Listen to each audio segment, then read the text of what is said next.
मोदी जी ने Ukraine visit करके और रशिया विजिट करके ये बता दिया है कि भाई हम किसी के साथ नहीं हैं, हम शांति की चाहते हैं। तो इंडिया एक ऐसे प्लेटफॉर्म पर पहुंच पहुंच रहा है जहां पर हम दूसरों के लिए एक मीडिएटर बनना चाहते हैं, एक ग्लोबल मीडिएटर के रूप में उभर रहे हैं। एग्रीकल्चर को लेके नई प्लानिंग्स आ रही हैं और इसके अलावा अगर हम देखें तो नेशनल स्पेस डे पहली बार बनाया गया है। चंद्रयान 3 को 1 साल हो चुका है। चंद्रयान 4 की तैयारियां जोरों शोरों से हैं। नमस्कार दोस्तों, मेरा नाम है प्रदीप सर हरियाणवी। स्वागत करता हूं हमारे डेली इनिशिएटिव यूपीएससी समाचार। आज हम 23 और 24 अगस्त का न्यूज़पेपर कवर करेंगे। जो पहली बार आए उनके लिए बता दूं कि एकेडमी पिछले 3 साल से बेहतरीन सिलेक्शन दे रही है एचसीएस के लिए। इस साल 51 सिलेक्शंस रहे हैं। Last year 24 including rank 1 Anil Kumar और ऑफलाइन स्टूडेंट। जो बच्चे 2025 को टारगेट कर रहे हैं एचसीएस के लिए पर्टिकुलरली, उनके लिए बैचेस अभी 22 तारीख से स्टार्ट हुए हैं।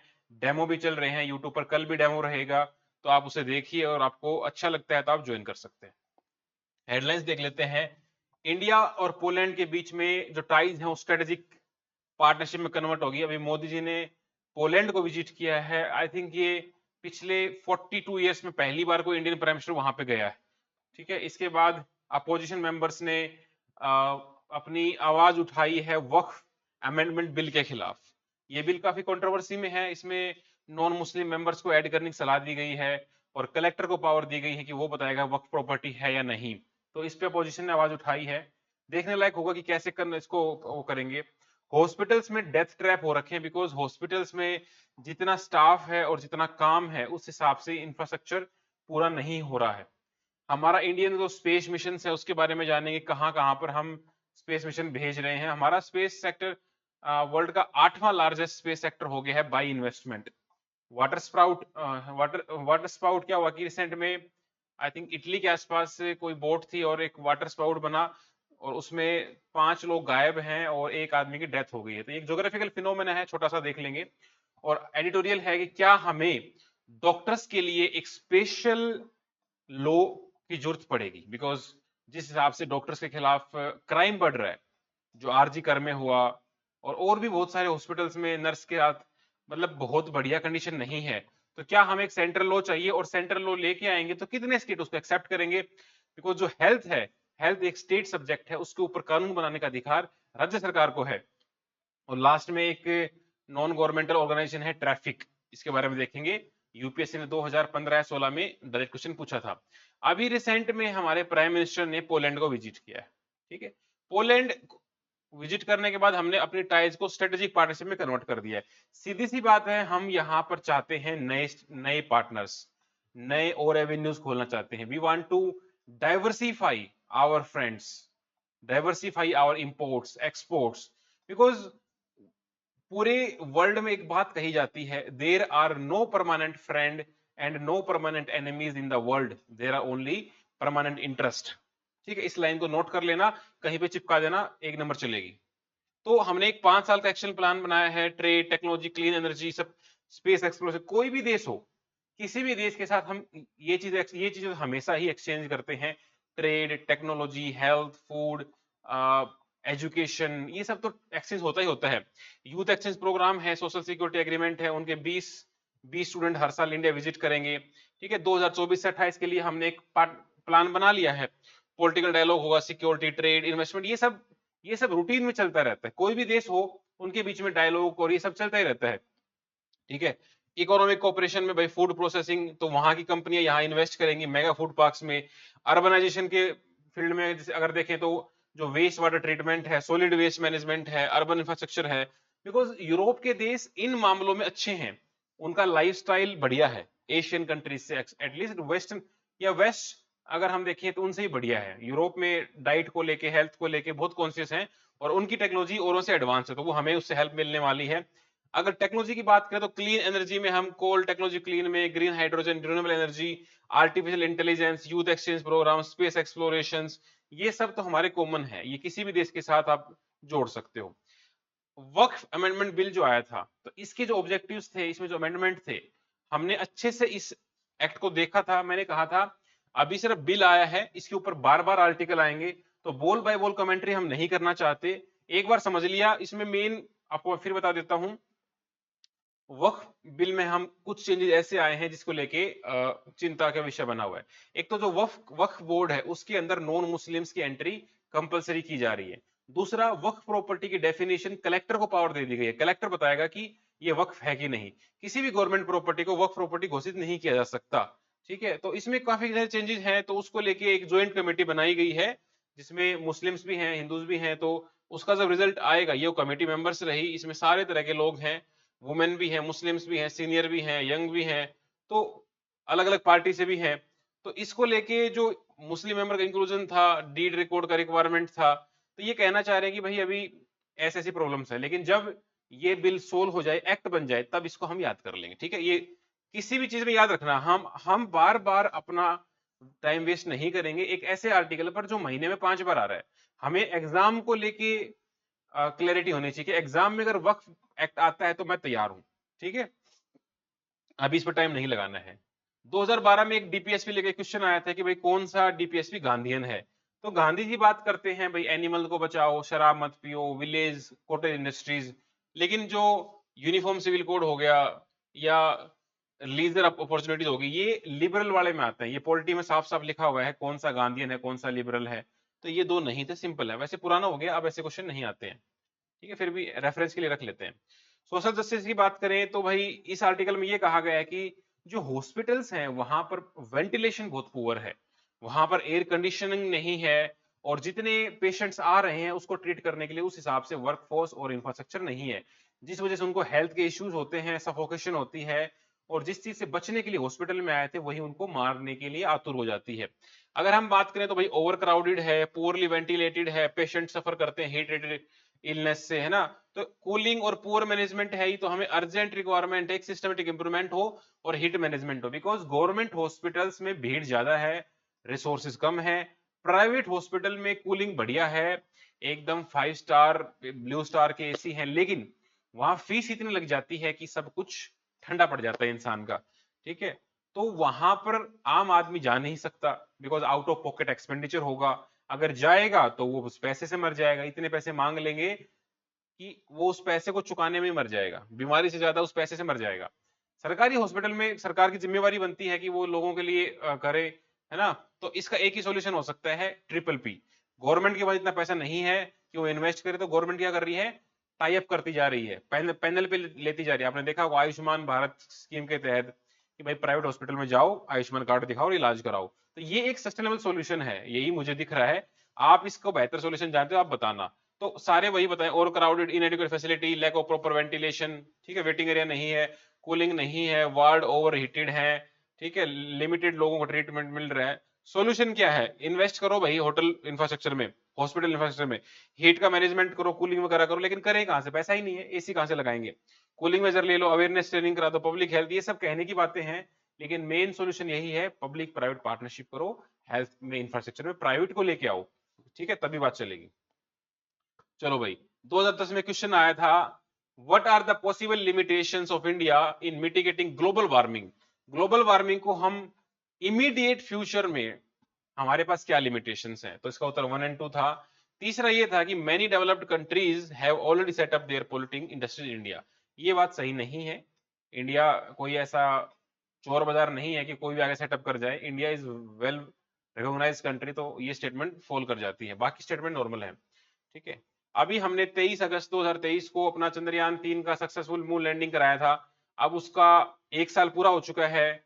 ठीक है, तो उसको हम सेलिब्रेट कर रहे हैं, हमने as a national space day उसको घोषित कर दिया है। ठीक है, नेशनल स्पेस डे। तो ये हमारे लिए एक बड़ी अचीवमेंट है कि हमारा इंडिया का जो स्पेस इंडस्ट्री है वो वर्ल्ड की 8वीं बन गई है। इंडिया डेवलपिंग कंट्री है, और वो 8वें नंबर पर आना वर्ल्ड के 193 कंट्रीज में से is a big achievement. India ने चंद्रयान 1, चंद्रयान 2 भेजा, चंद्रयान 3 भेजा, अभी चंद्रयान 4 भेजने की तैयारी हो रही है 2027 में। हम मंगलयान भेज चुके हैं, हम यहाँ मरकरी पर भी भेज चुके हैं आदित्य L1। ठीक है, तो इस तरह से इंडिया ग्रो कर रहा है। इंडिया औरों की सैटेलाइट भी लॉन्च करता है, इंडिया आसपास के देशों के लिए भी GSAT-8 हमने भेजी थी 7 कंट्रीज के लिए। इवन नासा तक के मिसाइल हम ये सैटेलाइट हम लॉन्च करते हैं कई बार। ठीक है। तो चंद्रयान 3 हमारे सामने रहा, आदित्य L1 हमने मरकरी पे भेजा, गगनयान की अभी तैयारी चल रही है, ठीक है। ये इसमें अभी इसे पहली बार हमारे इंसान बैठ के पहली बार जाएंगे, अभी तो अनमैन्ड चल रहा था। एक्सपोसैट है, तो ये सेकंड सच स्पेस ऑब्जर्वेटरी है नासा के बाद। इनसेट 3DS था, निसार मिशन, तो इसमें नासा और इसरो का था ये, ठीक है। एक पुष्पक बहुत न्यूज में है, ध्यान रखना। पुष्पक क्या है कि हमारा जो सैटेलाइट लॉन्च व्हीकल होगा वो वापस आ जाएगा। अभी तक ऐसा था कि सैटेलाइट को लॉन्च करके पानी में गिर जाता था, ठीक है, सैटेलाइट गई पानी में गए छपाक। लेकिन स्पेस एक्स के जैसे वो वापस भी लैंड हो सके, तो ये पुष्पक पूछा जा सकता है, ठीक है। बाकी इतना खास नहीं है अभी तक ध्यान देने लायक, ठीक है। इन स्पेस ध्यान रखना, इन स्पेस कॉमर्शियल विंग है इसरो की ही, ठीक है, ये कॉमर्शियल डील करता है। चलो भाई, 2016 में क्वेश्चन आया था मंगलयान को लेके।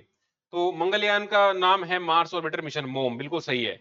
इंडिया सेकंड कंट्री है जिसने स्पेसक्राफ्ट भेजा है मार्स पे आफ्टर यूएसए। नहीं भाई, इसमें और भी लोग भेज चुके हैं, हम चौथे नंबर पर आते हैं। It made the only country to be successful making spacecraft very first attempt, ये बात बिल्कुल सही है। इंडिया अकेला ऐसा कंट्री बन गया जिसने पहली बार में ही मार्स पर लैंड करवा दिया, मतलब सक्सेसफुल लॉन्च कर दिया। तो ये स्टेटमेंट बिल्कुल सही है। ऐसा नहीं होता कि हर बार ओनली देखते ही हम काट दें, ओनली देख के सतर्क हो जाना है क्वेश्चन में, ठीक है, बस। चलो, और ये सिसिली आइलैंड है इटली के पास, यहाँ पर एक ऐसा वाटर स्पाउट बन जाता है बादल से लेके समुद्र के बीच में, इसमें फंस गए कुछ लोग। तो ये एक फिनोमिना है जिसमें एटमॉस्फेरिक फिनोमिना टोर्नेडो लाइक होता है, नेचर की पावर दिखाता है। वैसे 5-10 मिनट ही चलता है, लेकिन उसमें बहुत तेज चलता है, करीबन 100 किलोमीटर की स्पीड से हवाएं चलती हैं और उसमें लपेट लेता है, तो करीबन 50 मीटर का डायमीटर होता है। तो इसमें 5 लोगों की अनफॉर्चुनेटली डेथ हो गई है, जहां तक मैं देख पा रहा हूँ, ठीक है। बस पता होना चाहिए क्या है। अगला स्टेटमेंट है जेट स्ट्रीम को लेके, कि जेट स्ट्रीम सिर्फ नॉर्दर्न हेमिस्फीयर में चलती है, नहीं भाई, साउथ में चलती है, ठीक है। सम साइक्लोन है जो एक्स्ट्रा ट्रॉपिकल साइक्लोन है, सब में आई नहीं होती है। तो इस क्वेश्चन आप खुद से अटेम्प्ट करना, मैं इसको ऐसे छोड़ देता हूं, आप पॉज करके इनको अटेम्प्ट करना, ठीक है, PYQs हैं ये। चलो, तो ये हमारा जो एक आर्टिकल है, मैं करेक्ट बता देता हूं। इस आर्टिकल को लिखने वाला ये कह रहा है कि डॉक्टर्स के खिलाफ, हेल्थ केयर वर्कर्स के खिलाफ जितने क्राइम बढ़ रहे हैं उसके हिसाब से क्या हमें एक सेंट्रल लॉ लाना चाहिए, because state are unable to protect their doctors. अब इसमें दिक्कत क्या होती है कि ऐसा होता क्यों है कि लोग इनको मार रहे हैं, पीट रहे हैं डॉक्टर्स को। एक तरफ तो भगवान कहते हैं, फिर उस भगवान को पीटने का क्या मतलब बनता है। दिक्कत यहाँ आती है, कई बार पेशेंट्स की एक्सपेक्टेशन हाई हो जाती है कि भाई तुम्हें तो बचाना ही पड़ेगा, बिकॉज वो भावुक होता है। मान लो मेरा कोई सगा गया, मेरे पापा गए, तो मैं तो यही चाहूंगा ना कि डॉक्टर इसको बचा लो कुछ भी करके। और डॉक्टर जब बाहर आके बोल दे आई एम सॉरी, तो मेरा गुस्सा उस पर फूट पड़ता है। मुझे ऐसा लगता है कि इस डॉक्टर ने सीरियसली काम नहीं किया, या इसका पैसे की कमी की वजह से रह गया, तो वो उसके ऊपर टूट पड़ते हैं। दूसरा ये भी हो जाता है कि कई बार कि एक जो बिजली बिजली का बिल बोल रहा हूँ, हॉस्पिटल के बिल बहुत ज्यादा हो जाते हैं, उस वजह से भी दिमाग आदमी आदमी का दिमाग गर्म हो जाता है कि यार जाओ 5 लाख ले आओ। उनको पता है कि यार ये काम मुश्किल से 10,000 का भी नहीं है, उसके लिए 5 लाख मांग लिया, तो उससे भी गुस्सा फूट पड़ता है। और भी कई कारण हो सकते हैं, लेकिन क्या उनकी सेफ्टी इंश्योर करना सरकार का काम है? नहीं, डेफिनेटली है।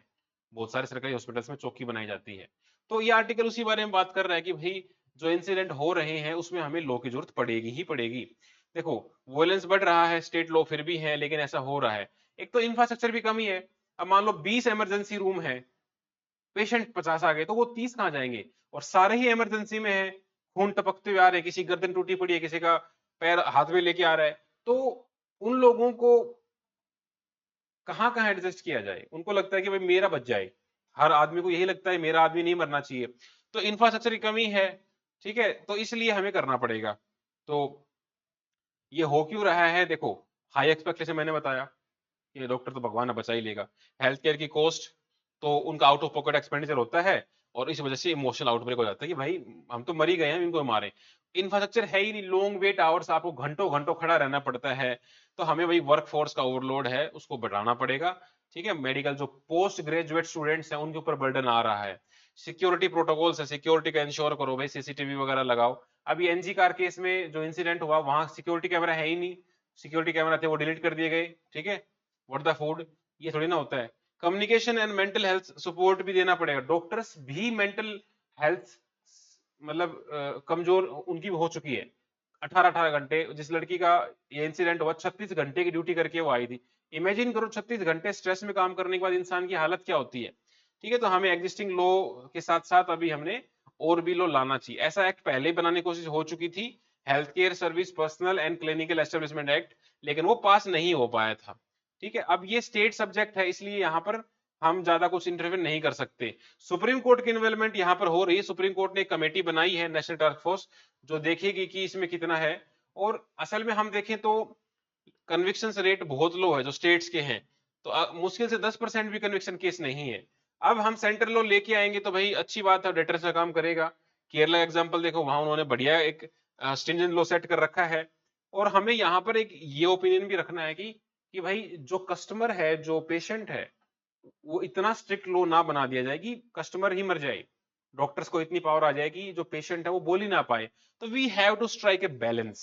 ठीक है, ये बहुत इंपॉर्टेंट पॉइंट, इसको मत भूलना, क्योंकि हम कई बार भावुक हो जाते हैं लिखते लिखते कि सब कुछ जनता ही खराब है, एक तरफ डॉक्टर ही खराब है। नहीं, हमें बैलेंस लेके चलना होता है।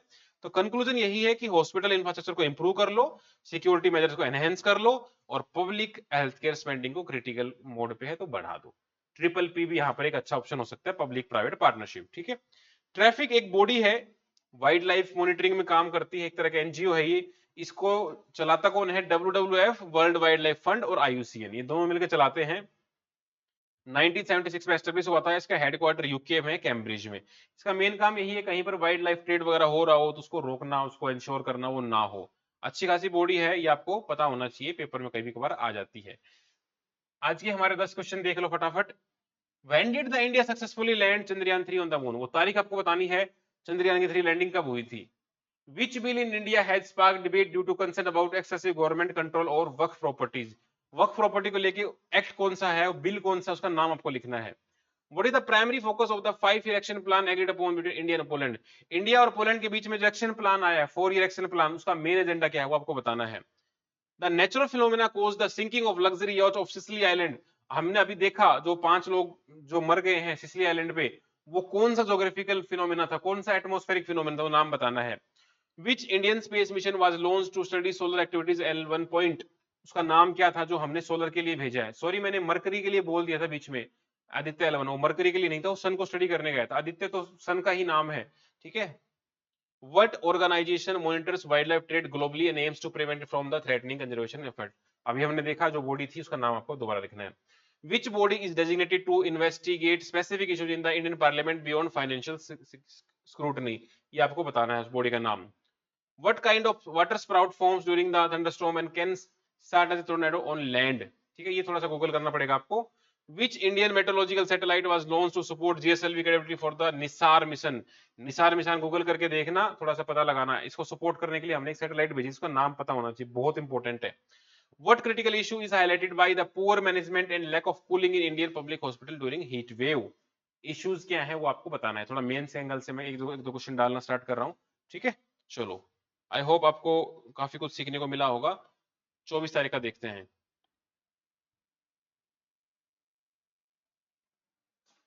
चलो, ये 24 तारीख का है और अगेन डिटेल्स आर सेम। ठीक है, अभी इंडिया के प्राइम मिनिस्टर ने यूक्रेन में विजिट किया। यूक्रेन का जो जेलोस्की है, ठीक है, व्लादिमीर जेलेंस्की, उसके साथ मिलके उनको आश्वासन दिया कि भाई सब कुछ ठीक हो जाएगा, रोला मत पाओ। तो इंडिया ने क्या कहा कि हम किसी के साइड नहीं है, हम हैं शांति की तरफ। ठीक है, ये होता है डिप्लोमेसी। ना हम रशिया के साथ हैं, ना हम यूक्रेन के साथ, हम शांति के साथ हैं। स्पेस सेक्टर हमारा 20,000 करोड़ रुपए कंट्रीब्यूट कर चुका है जीडीपी में 10 साल में। अब हॉस्पिटल में दोबारा से बता रहे हैं कि भाई हीट ट्रैप्स बन रहे हैं, कल भी आया था, आज भी आया है। बोट्सवाना कंट्री में एक डायमंड मिला है, आज तक का सबसे बड़ा डायमंड है, सेकंड नंबर पे। ठीक है, करीबन 600 ग्राम के आसपास डायमंड मिला है। ठीक है, बहुत खुशी की बात है। वाटर स्प्राउट फिर से न्यूज में था।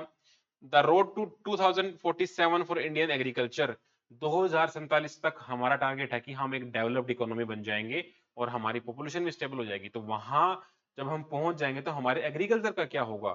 आज नियरली 50% लोग एग्रीकल्चर में एम्प्लॉयड हैं, लेकिन जीडीपी का कंट्रीब्यूशन लेस देन 20% है। तो और एक्सपेक्टेड ये है कि 2047 में तो 7 से 8% ही कंट्रीब्यूशन रहने वाला है। तो ये चिंता का विषय भी है और अपॉर्चुनिटी भी है हमारे लिए काम करने के लिए। और आज हम देखेंगे ऑर्गेनाइजेशन ऑफ इस्लामिक कोऑपरेशन और लास्ट में 10 क्वेश्चन भी रहेंगे। देखो पहला ये है, प्रेसिडेंट जेलेंस्की के साथ हमारे मोदी जी ने देखो इनका मिला है, कंधे पे हाथ रख रखा है, ये चिंता में है। यूक्रेन रशिया का वॉर बहुत साल से चल रहा है।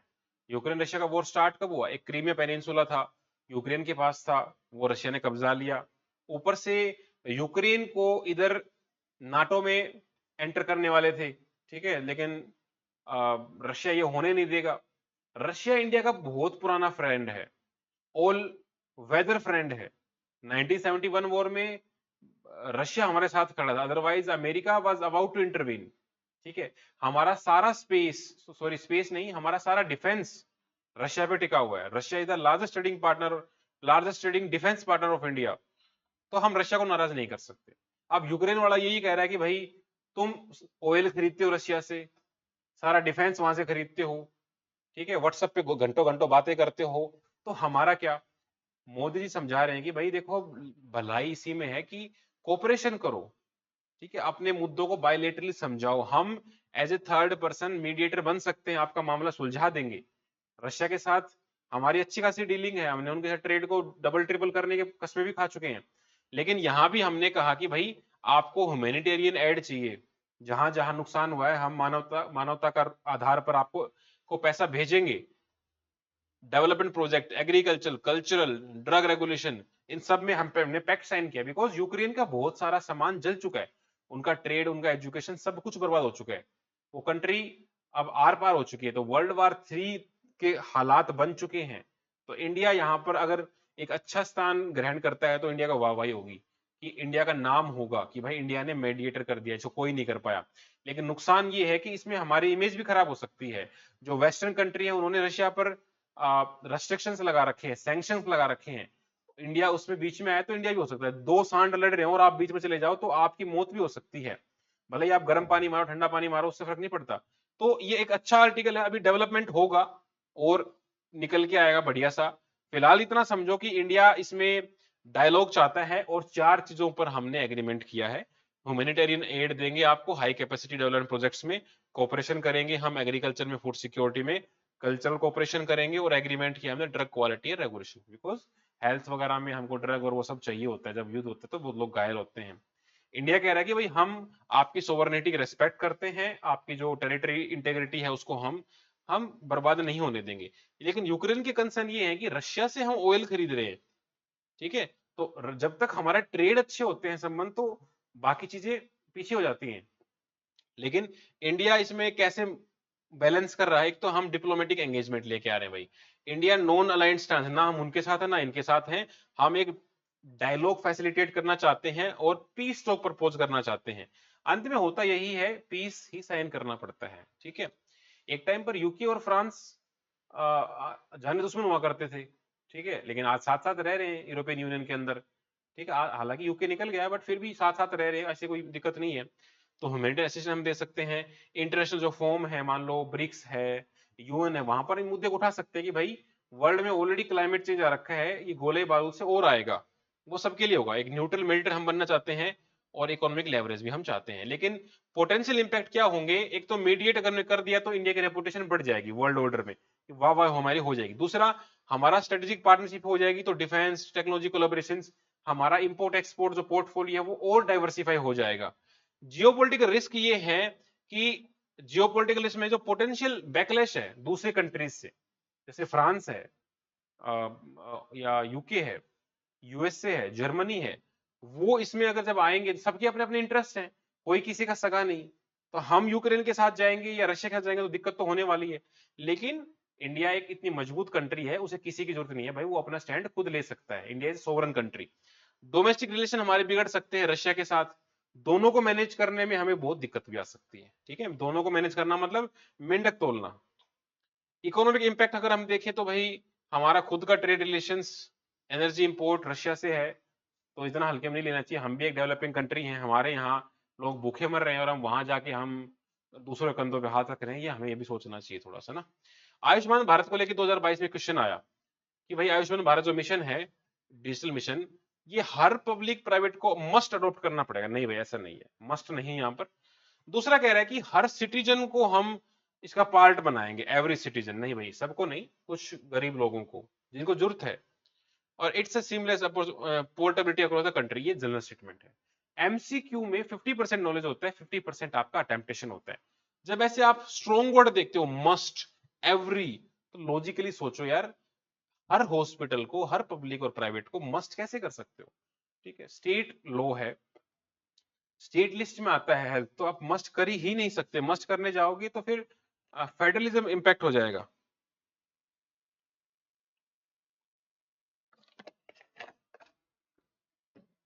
ठीक है,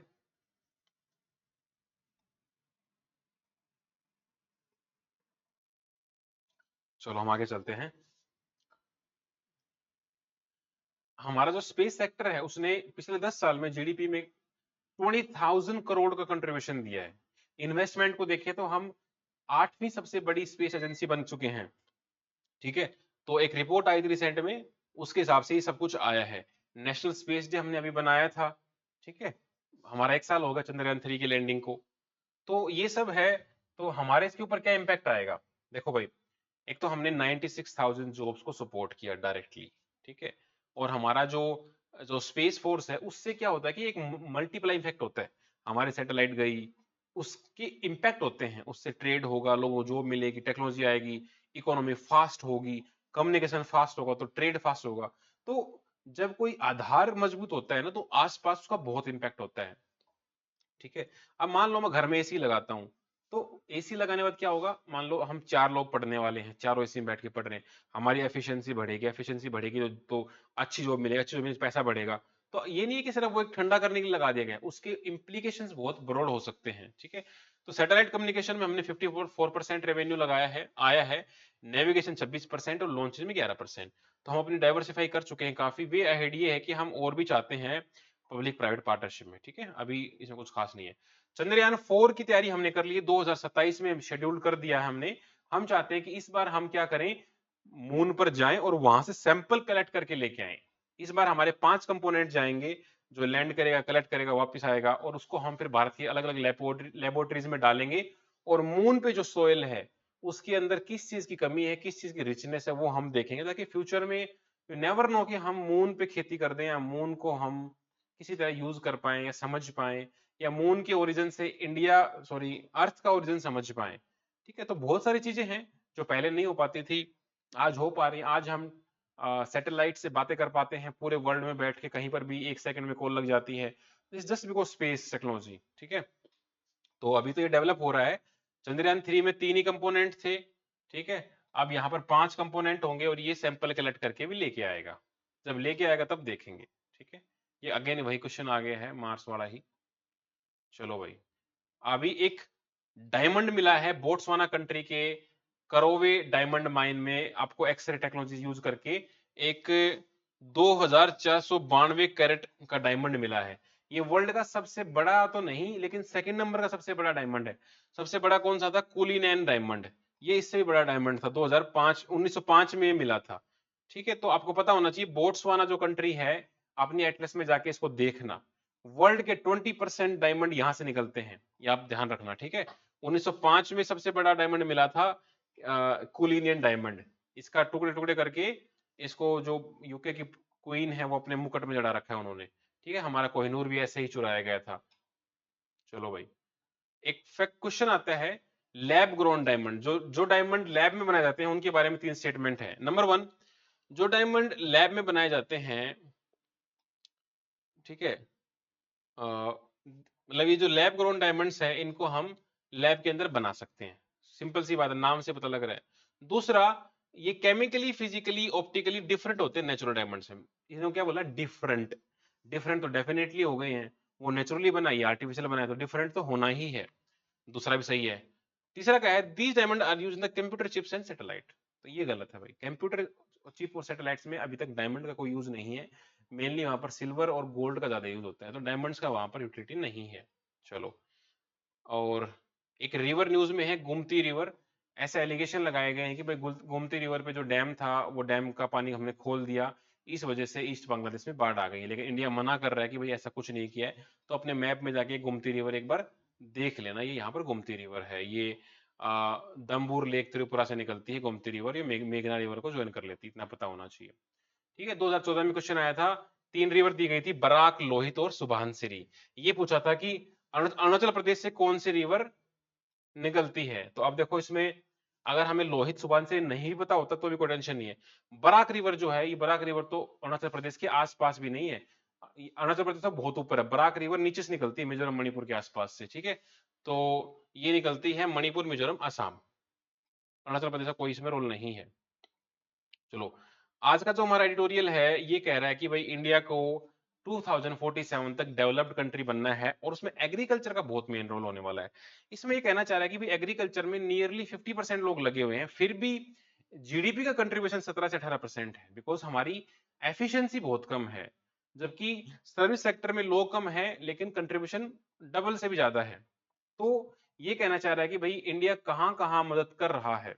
एक तो हमारे पास देखो प्रधानमंत्री सिंचाई योजना है, प्रधानमंत्री फसल बीमा योजना है, हम drip irrigation, sprinkler irrigation, seeds, loans, सब कुछ दे रहे हैं, लेकिन फिर भी नहीं हो पा रहा है। हमने मार्केट भी डेवलप करी, ई नाम, नेशनल एग्रीकल्चर मार्केट, हार्ट्स को कनेक्ट किया। ठीक है, और भाई एमएसपी भी हम दे रहे हैं, लेकिन स्टिल एग्रीकल्चर में अभी भी नहीं है। What we need is technology. जो फसल की जो प्रोडक्शन है वो कैसे बढ़ाई जाए, जो वेदर प्रिडिक्शन है, मानसून का जो है, बारिश का जो खेल है, वो हमें कहीं से कहीं ना कहीं कंट्रोल करना पड़ेगा। ऐसा बोला जाता है Indian agriculture is a gamble of monsoon. Monsoon पे डिपेंड करता है कि हमारी खेती कैसी होगी। अच्छी फसल हो तो ओले गिर जाते हैं, ठीक है, या सूखा पड़ जाता है, या मार्केट के दाम गिर जाते हैं। तो कहीं ना कहीं जो इकोसिस्टम है टेक्नोलॉजी का, मार्केट का, किसान का, एजुकेशन का, हमें किसान को लिटरेट भी करना होगा, क्या उगाना है, किस टाइम उगाना है। सब लोग गेहूं चावल उगाएंगे तो प्राइस गिरने ही है, टमाटर के प्राइस गिरने ही है। अगर हम गांव में फूड प्रोसेसिंग इंडस्ट्रीज लगा दें तो उसी टमाटर का जो 2 रुपए किलो नहीं बिक रहा है, वो 150 रुपए किलो बिकेगा। उसको प्रोसेस करके टमाटो सॉस बना के मार्केट में, ये किसान वाले देश को बेवकूफ बना रखा है यार, इतनी सी केचप को लेके 50 रुपए ले लेते हैं, जबकि 1 किलो टमाटर 2 रुपए में आ रहा है। तो किसानों को सीखना होगा कि कैसे हम फूड प्रोसेसिंग इंडस्ट्रीज लगाएं, एमएसएमई इंडस्ट्रीज लगाएं। सरकार लोन भी बहुत दे रही है, इवन गांव गांव में सरकार अपना स्वामित्व योजना के तहत लैंड लैंड प्रॉपर्टी नाम करा रखी है। ठीक है, बहुत सब्सिडी वगैरह देती है। तो इस तरह से बहुत सारी चीजें हैं जो हमें करना पड़ेगा। प्रिसीजन फार्मिंग है, जेनेटिकली मॉडिफाइड क्रॉप्स हैं, एडवांस इरिगेशन टेक्निक होगी, ड्रिप इरिगेशन, तो प्रधानमंत्री सिंचाई योजना, माइक्रो इरिगेशन, ये हमने सब कर रखा है, फसल बीमा योजना भी हम दे रहे हैं। तो दिक्कत कहाँ आ रही है, बस टेक्नोलॉजी की। जैसे ही वो टेक्नोलॉजी हम कर पाएंगे, और ये आर्टिकल लिखने वाला कह रहा है कि 2047 में तो 7 से 8% ही कंट्रीब्यूशन होगा एग्रीकल्चर का जीडीपी में। तो एक चिंता का विषय है, एक अपॉर्चुनिटी भी है कि भाई चलो लेबर कहीं और चली जाए तो ठीक है, लोग अगर उतने ही रहे और जीडीपी कंट्रीब्यूशन घटता गया तो फिर चिंता का विषय है। हम चाहते हैं फार्मर्स की इनकम डबल करें, 2020 हमारा टारगेट था, 2020 तक डबल कर देंगे, लेकिन 2024 हो चुका है, अभी तक डबल छोड़ो सिंगल भी नहीं रह पा रही है। ठीक है, सबको पता है किसानों की हालत क्या है। दिक्कत ये भी है कि पॉपुलेशन बढ़ती जा रही है हमारी, 1.5 करोड़ 150 करोड़ तो ऑलरेडी हो चुकी है। आप कितना ही उगाओगे, पॉपुलेशन बढ़ रही है, 2 4 8 16 32, एग्रीकल्चर बढ़ रहा है 2 4 6 8 10। ठीक है, एपी में, और वो जीपी में जा रखा है। तो हमें पॉपुलेशन को कंट्रोल करना पड़ेगा, फूड को डाइवर्स करना पड़ेगा, एक्सपोर्ट ओरिएंटेड करना पड़ेगा, मिलेट्स को आगे लाना पड़ेगा। ठीक है, यहाँ तक ठीक ठाक है। हमें हमें रिसर्च एंड डेवलपमेंट में पैसा इन्वेस्ट करना पड़ेगा, वो मेन पोर्शन है। चलो आज हम देखते हैं Organisation of Islamic Cooperation, OIC. OIC ये समझो 56 देशों का एक ग्रुप है, जो सारे मुस्लिम कंट्रीज हैं। इनका एक ही उद्देश्य है कि भाई सारे मुस्लिम देशों के इंटरेस्ट हम कॉमनली रखें। ठीक है, यूएन वगैरह में जब वोटिंग हो तो हम, हमारी बार्गेनिंग पावर ज्यादा हो, इस्लामिक रूल्स जो हैं उनको हम फॉलो कर पाए, पीस एस्टेब्लिश कर पाए। यूएन के बाद सबसे सबसे बड़ी सेकंड बॉडी ये है जिसमें इतने मेंबर हैं। ठीक है, अफ्रीकन यूनियन में भी नहीं है इतने जितने इसमें हैं। तो मुस्लिम वर्ल्ड के इंटरेस्ट को कलेक्टिव वॉइस बनाने के लिए ये है। इसका बस हेडक्वार्टर याद रखना, जिद्दा। ठीक है, बस आज के हमारे 10 क्वेश्चन है। What is the primary objective of the OIC. OIC का प्राइमरी ऑब्जेक्टिव क्या है आपको बताना है। दूसरा, which country recently discovered the world second largest diamond. Second largest diamond किस कंट्री में मिला है, उसका नाम भी बताना है, डायमंड का, माइन का बता पाओ तो। तीसरा, what is the significance of प्रधानमंत्री Modi visit to Ukraine? Modi ji Ukraine गए हैं, इसका सिग्निफिकेंस क्या है, एक लाइन में बता देना। What is the major contribution of India space sector to the economy over the last decade? हम 8वीं सबसे बड़ी स्पेस एजेंसी बन गए हैं, इसका सिग्निफिकेंस क्या है, ये आपको बताना होगा। Which mission is scheduled to be India's upcoming moon mission 2027? 2027 में हमारे जो मून पर जो मिशन जाएगा उसका नाम क्या है, वो आपको बताना है। गोमती रिवर का ओरिजिन कहां से, हमने अभी अभी देखा था ऊपर, ठीक है। What a strategic initiative was launched by government to improve agriculture market access in India? Agriculture market के लिए हमने कौन कौन से इनिशिएटिव ला रखे हैं वो आपको बताने होंगे, 3 बता देना। What percentage of global space market did India space sector account for 2023? हम कौन से नंबर पर हैं, कितना परसेंटेज आपको बताना होगा, ठीक है। हम 8वें नंबर पर हैं, परसेंटेज वैसे कम है काफी, आप गूगल करके ये पता लगाना परसेंटेज कितनी है। कुछ चीजें हम गूगल करेंगे तो हमें याद भी रहेंगी। What is the main objective of the प्रधानमंत्री फसल बीमा योजना? इसका मेन ऑब्जेक्टिव क्या है, ठीक है। दूसरा, what major environment challenges does the Pradhan Mantri Kisan सिंचाई योजना एड्रेस? सिंचाई योजना किस चीज को एड्रेस करती है? तो वही जो सीरियस कैंडिडेट हैं देख रहे हैं, 20 के 20 क्वेश्चंस आपके कमेंट में होने चाहिए, ये आपके बेनिफिट के लिए है। 20-20 करके भी हमने डेली के 10 करो, 365 दिन में कितने हो जाएंगे, 36,000 क्वेश्चन हो जाएंगे। नहीं, 3,650, 3,500 क्वेश्चन अगर आपको याद हो गए तो करंट तो आपके टिप्स पे होगा। लेकिन 10-10 करके 3,500 थोड़े लग रहे हैं, लेकिन एक बार में 3,500 करोगे बहुत ज्यादा लगेंगे। 10-10 करके निपटाते रहो और लास्ट में जब एग्जाम आएगा तो ये सारे क्वेश्चन इन्हीं में से घुमा फिरा के प्री मेंस में घूमते रहते हैं, ठीक है। आई होप आपको वीडियो अच्छी लगी होगी, अच्छी लगी तो कमेंट जरूर करना, अच्छी ना लगी हो तो डिसलाइक कर देना, बट बताना जरूर कि क्या इंप्रूव हम कर सकते हैं।